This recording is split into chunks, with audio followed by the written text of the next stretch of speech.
Welcome to 6 African Trade Talks, the show that brings you closer to the intra-Africa trade business world. I'm your host, Chad Chawanda. In this episode, our guest is Mark Kleyner. Mark is the co-founder and programs director for Dream VC. Mark, welcome to 6 African Trade Talks. How are you? I'm great. Thanks for having me on, Chad. Such a pleasure to actually talk and voice some of our discussions, not on WhatsApp, but in a more open context. Certainly. Looking forward to this episode. Before we start, we'd like to hear a word from our sponsors. Would you travel to Cape Town for business or leisure? What if you could combine the two? Well, you can. With Optimum African Experience, Cape Town Leisure Experience, with partners such as University of Cape Town, CEDA, Gardner, Luminary, and Prime Focus. Experience the best of Africa. Mark, what is the one thing that nobody knows about you, or that you believe a lot of people don't know about you? Good question. Probably that I'm actually a major foodie. So a lot of people think that I travel just for work and I'm always traveling here and there and I don't get any pleasure from travel, but actually I love trying new things and I'm a really big fan of various cuisines I found on the continent. So I think one of the big stimuli for me whenever I'm traveling around is trying something new, exploring some other food that I've never seen, because I can't cook myself, but I love to try new things. So I think that's something most people don't know about me. From VC to food. Interesting. So Mark, tell us a brief background about who you are and Dream VC. Sure. And again, I appreciate for some of you that it might seem like a bit of a misnomer, just some guy with a supposed fund, but I assure you there's a bigger story behind that. On my end, I'm a former growth operator and a startup consultant. I've actually worked with multiple venture-backed consumer startups across the UK, in the US, in Asia, and all across Africa. And I've been sitting within pre-seed through to Series A stage VC funds, supporting investments into both parts of the capitalized developed markets and the emerging markets over the last 5 years. I'm currently the co-founder of Dream VC. It's an investor accelerator for Africa, which means that rather than focusing on startups, we focus on training the next generation of African-focused investors and ecosystem builders from all over the world. I've also spent a couple of years working with accelerators and supporting startups, even in an individual capacity. And right now, I am really focused on how can we build the investor ecosystem all across Africa, and that occupies most of my time. For Dream VC itself, as an investor accelerator, we run annual programs that essentially train individuals, working professionals, tech operators, and VC enthusiasts on how you can get started. These annual programs tend to provide the ideal launchpad for all aspiring and current investors to break into the African VC space, and are delivered with the kind support of more than 50 African-focused venture capital funds. Interesting. As an entrepreneur myself, finding investment has been a challenge over the years. Also, then, it's interesting to move from finding investment to being the investor. It's an interesting journey. Why is it important to build more VCs and angel investors in Africa? What ignited your drive towards this? That's a really good question, because if you asked me this 4 or 5 years ago, I would say, well, obviously you need to build more investors, but I don't know specifically why that's the case. And I think it's really something that's a unique, almost unfortunately dystopian reality of the investment space today. As we take this call, I'm currently I'm traveling around quite frequently, but quite often I find myself in the UK or in the US. And if I use this as an example, the United Kingdom, as one country, has more than 60,000 individuals who at some point have used their own funds, their personal disposable income, to invest in a startup. More than 60,000 such individuals for one country of 60 million.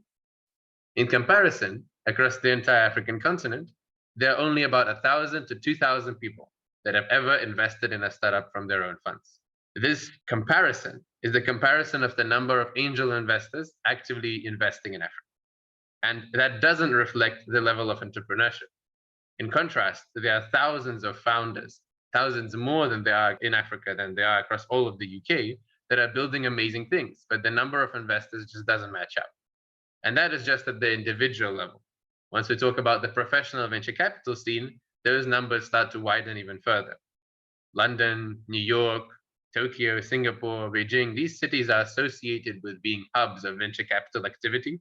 But unfortunately, the African VC space has only started to fully pick up steam over the last 10 years or so. It's growing very quickly. I mean, that's a given. But there still need to be a lot more investors for the space to actually operate effectively. Otherwise, there's going to be a situation where there are thousands of people, both young professionals and experienced corporate leaders, moving into building their startups, building amazing innovations for the continent, and then all of them are going to be competing for the same few investors. And that competition is unhealthy. It means many founders will not get funded. It means many great ideas will simply be passed on. And it also means that the existing incumbent investors have a very easy time because they have inordinately large deal flow, opportunities coming in, and very limited capital to deploy. It's therefore very, very important that there are a lot more investors, especially local investors who understand the nuances of investing in any of Africa's 50 plus markets, who understand the cultural nuances of where they should be investing, why they should be investing, and how that can directly support wealth creation, and who can actually be helpful on the ground. I think in our experience, it's not the same, just being based abroad and traveling and actually being based on the ground. And what I find quite unfortunate is in many African countries at the moment, you are more likely to be able to raise funding from someone sitting 10,000 kilometers away in the US than you are to raise from local high net worth individuals. So that's something we're working to change. And if we do change that at the time, not just through our work at Dream VC, but more widely, that can lead to a much stronger private sector, which invests money locally, makes money locally, and then creates wealth at scale. That's what Singapore has achieved. That's what India has achieved. That's what China has achieved. So hopefully we can get there as well with a number of African countries.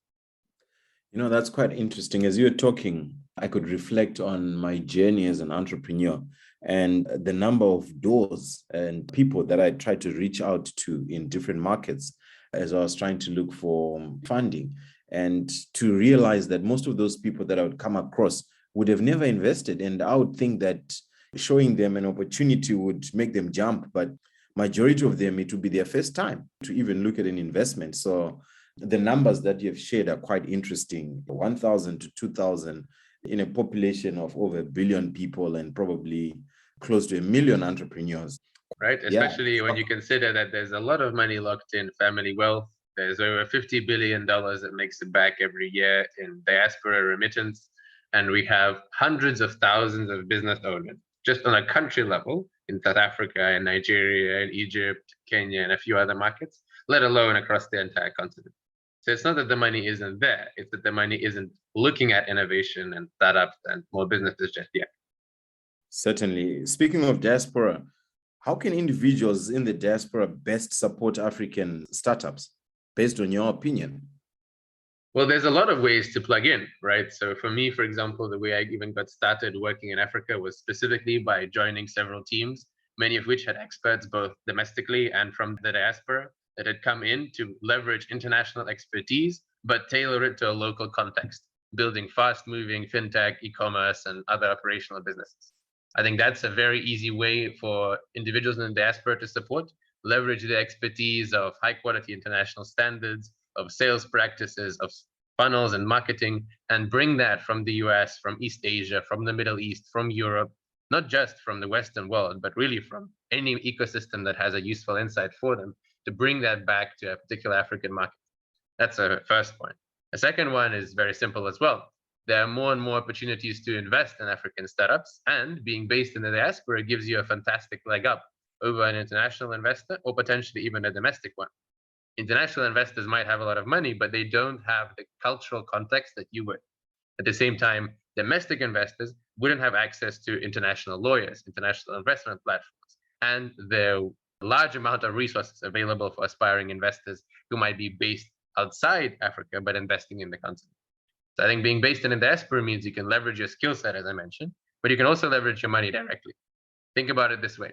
Investing in a startup is usually no less risky than investing in a real estate project or a land one when you can't see it or get involved with it yourself.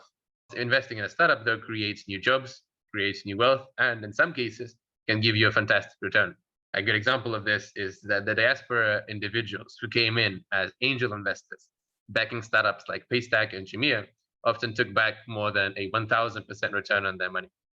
it would be hard to achieve the same investing in traditional assets. And really, that was just the start of the ecosystem. There are now hundreds, if not thousands, of startups that could yield a similar return, and they're all just waiting there. It's a good opportunity to get involved.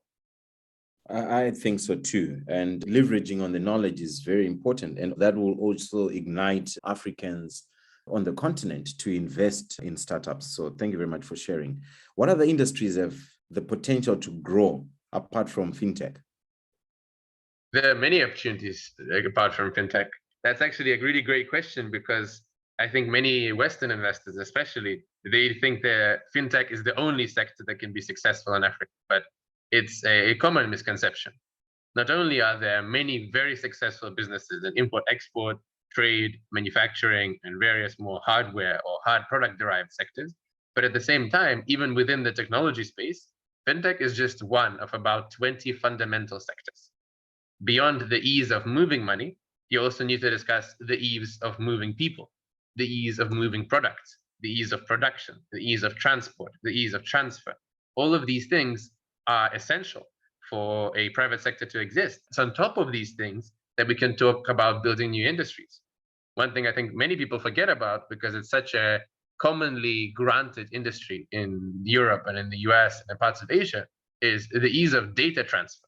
I'm sure, Chad, you've experienced this yourself. Data is very expensive. High-speed internet is very expensive. And generally speaking, data transfer, storage, management is still a major issue in many parts of the continent. Being able to invest in opportunities in this sector can then unlock sectors like AI, like machine learning, like Web3, GPT technology, and all of this. So I think there's a lot of sectors out there that are actually full of amazing entrepreneurs with lots of ideas.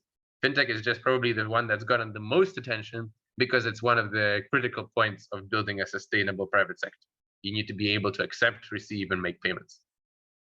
Certainly. And with the multiple currencies and the likes, I think the start of the fintech revolution in Africa will definitely benefit other industries anyway. So it is a good sector to start getting investment fast. So I guess it will start spinning off to the other parts of the economies in Africa.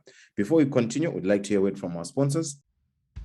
IATF is an initiative that supports the implementation of the AFCFTA. It is organized by Afreximbank in collaboration with the African Union, the AFCFTA Secretariat, marking an important step to sustainably address the gap in trade and market information for the successful realization of the AFCFTA objectives. Ms. Kanayo Awani, the Executive Vice President of Intra-African Trade Bank, Afreximbank, said a lack of access to trade and market information is one of the key reasons for the low level of intra-African trade. We hope to see you at the next IATF. Our show is in partnership with IATF 2023, Intra-Africa Trade Fair 2023, which is being hosted by the Côte d'Ivoire, Ivory Coast government in November. And the theme is building bridges for successful AFCFTA. What opportunities do you see in Francophone Africa?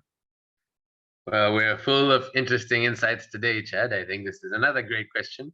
So Francophone Africa as a collection of countries has often been compared to the second player, perhaps behind the Anglophone world and somewhere behind the Arabophone world as well on the African continent. Despite that, I think the opportunity in Francophone Africa from an investment point of view is no less, if not even more, appealing than some parts of the Anglophone investment space. And that's largely derived from the essential lack of competition for investors. What does that mean? Well, at the moment, there are only a selection, less than 10 active major funds investing across the sub-Saharan African Francophone regions on a Pan-African level with substantial capital to bear for early stage startups. Not hundreds, not thousands, tens maximum. And the problem with this is largely because the Anglophone spaces, such as Nigeria, such as Kenya, Uganda, Zambia, Zimbabwe, South Africa, and others, have often been connected to the Western world through investors in Australia, investors in Singapore, the US, or Europe, whereas the Francophone world hasn't benefited quite the same way from connections with France and other former Francophone countries. With that in mind, more and more investors are now turning towards countries like Cote d'Ivoire countries like Burundi, like Togo, like Benin, to see what is possible and what opportunities exist in these countries. The biggest ones, in my opinion, are really one, building the ecosystem itself. So not just startups building within the ecosystem, but actual ecosystem enablers. So opportunities to launch new accelerators, new startup hubs, new innovation facilities, new ecosystem centers, new conferences, and new ways of convening together players who are potentially involved in the space. But then also the entire tech space, fintech, edtech, logistics, health tech. All of these sectors are largely under-supported right now, and most certainly underfunded across all of Francophone Africa. So the opportunity there is very, very large for any funds who have the ability to localize their understanding to support in French or otherwise through a mix of French and English to really get involved and build the space up from the ground up. And that also means potentially becoming a tier one investor, a top tier investor involved in these markets. Interesting. Thank you very much for sharing. I've been doing business mostly in the Anglophone part, and I'm looking forward to exploring the Francophone Africa opportunities. So let's see how that goes. You've traveled and done business in various parts of Africa. What are the biggest lessons from your travel? The main one is pretty obvious for anyone listening who's actually grown up or worked on the continent, but might seem a bit of a cultural shock for some of the international listeners. And that's that African cultures are so heterogeneous, they are so different that even within any one country, you can find 100 different ways of doing business. And this is really important to understand because I see many of my peers, both in the investment space, the multinational space, and the corporate space, bring out strategies for marketing, for sales, branding that are the same across a block as large as East Africa or West Africa. For context, West Africa on its own is already bigger as a population base than the entire European continent. We have so many different countries with so many different cultures, so many different languages spoken within each one. And I think it's really important to appreciate that reality and to tailor that reality so that you have an African-focused approach to doing business. For us, for example, when we run our programs, we don't say this is a program for an entire African continent. We tailor what is the nuances of investing in a market like Nigeria, like Ghana, like Ethiopia, like Tanzania. The differences are pretty substantial. And it should be the same in most other industries. So I'm really looking forward to, hopefully, through initiatives like the IATF, having more conversations around this and driving more people to really think, okay, so how can we be more efficient at capitalizing and tailoring our business to fit the variety of different cultures involved?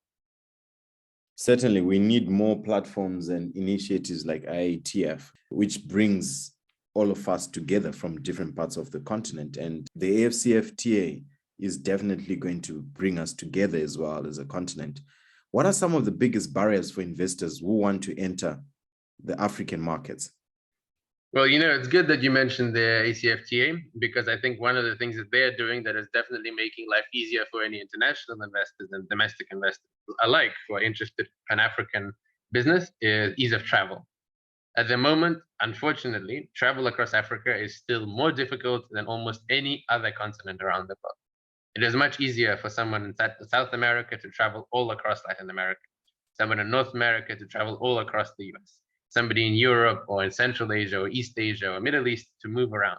But traveling from West to East Africa might see you taking 20-hour-long planes, multiple layovers, and very expensive flights. So that is one major challenge. The process of transport and transfer cross-border is still very, very nascent and needs a lot of work. The second major issue is, unfortunately, it's still not as easy as it could be to do business on a cross-border level, both in terms of tariffs and other relatively old regulation that currently makes it quite difficult for an African startup to expand on a Pan-African basis. It's no coincidence that we see many very successful startups expand from South Africa to Europe or the US, or Ghana to the US, or Nigeria to the US, or Kenya to the UK, for example. It's not because they specifically want to go and travel thousands of kilometers away. It's because quite often it actually ends up being cheaper for them to move and expand into a market like that because the costs of business setup are so unnecessarily high with new restrictions, new licenses, office opening requirements, and similar regulation in some particular African countries. Overcoming these challenges are really, really important. But in my opinion, the biggest challenge of all is not even an infrastructural one. Many people talk about how there's no infrastructure for investing in African startups. I think that's a lie. Everyone has a bank account. A bank account is really all you need if you actually wanted to really push through to make an investment. The biggest barrier in my mind is a barrier of understanding, a so-called intellectual capital barrier. It's very difficult to understand, appreciate, diligence, review, and come to an investment decision without any cultural context of doing business in Africa. And that's something that we've realized quite a long time ago. It was one of the biggest reasons why, for us, for example, we were successful when we used to work in the acceleration space, because we could tailor African companies to present their offering to international investors in a way that international investors would understand. But that's not the right way to approach it. It shouldn't be African startups tailoring their business in a way that international investors understand. It should be international investors tailoring their understanding so that they can do business in Africa. And that's largely what we're working towards with Dream VC. That's largely what we see initiatives like ABAN working towards across the continent. That's a barrier that hopefully in a few years down the line won't be a barrier anymore. And then we'll just get back to solving the infrastructure issues. But for now, definitely an intellectual barrier is something to overcome. It's an interesting way of looking at it, certainly, that it's supposed to be the opposite way, because if you go to China, you do things the Chinese way. If you go to the Middle East, you do things the Middle Eastern way. If you go to Europe, if you go to America, but Africa is supposed to follow whichever model or way where money is coming from. So that's quite an interesting and powerful way to look at it. Any book or podcast you'd like to recommend?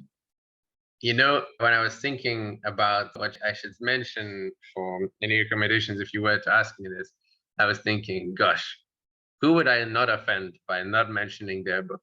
So I have a bunch of friends who've written really interesting books, but I don't want to offend any of them. So I won't bring up any of their books and mention three that are completely different. But the three that I'll put down, if I may, would be Super Forecasting, a really interesting book written by Philip Tetlock and Dan Gardner, which talks about how you can forecast things even more accurately than any computer, and the uniqueness of some individuals and being very efficient at forecasting. The Power Law by Sebastian Mallaby, which is an excellent book covering what VC really is. It's actually one of the best primers I could recommend for anyone who's considering moving into a career in VC. For many people who come to us and ask us if there's any podcast or book recommendations we'd give before applying for our programs, I often say The Power Law is a good one to read. And finally, Red Notice. It's a book by William Browder, also called Bill Browder, that is really interesting and showing the difficulties and unique challenges of being an international firm working in emerging markets. All three of these are really excellent for anyone who is curious about the investment space or specifically investing in emerging markets. So I definitely recommend reading all three of these whenever you can. Thank you very much. So you provide a service where people can learn how to invest and play in the VC space in Africa. Where can they reach you? Oh, for sure. I'm very easy to find. So you can always find me at Mark Kleyner on the socials. But for Dream VC, which is really the best resource out there for those individuals interested in investing in African markets, I would recommend going to our website, www.dream-vc.com. Or if you can't find it, just search for Dream VC and Africa in any browser, and I'm sure it will pop up and you'll find lots of information on it. We have free podcast lists mentioning, of course, amazing podcasts like this one. We have book recommendations, resource recommendations, and plenty of programs for you to get involved and upskill yourself on investing. Thank you very much. We'll also put your website in the show notes for our listeners. I really enjoyed having you on the podcast. Would you travel to Cape Town for business or leisure? What if you could combine the two? Well, you can. With Optimum African Experience, Cape Town Leisure Experience, with partners such as the University of Cape Town, CEDA, Medina, Luminary, and Prime Focus. Experience the best of Africa. Africa is a continent full of potential, but potential means nothing if we don't take action to create value. Let us take action. Thank you for listening to this episode. Don't forget to post and share this episode on your social media platforms. It will help us reach our mission of sharing knowledge about intra-Africa trade and making it available to as many people as possible. Let us grow our continent. We can go far, fast, together. If you can please leave a review on our podcast page or on Apple Podcasts.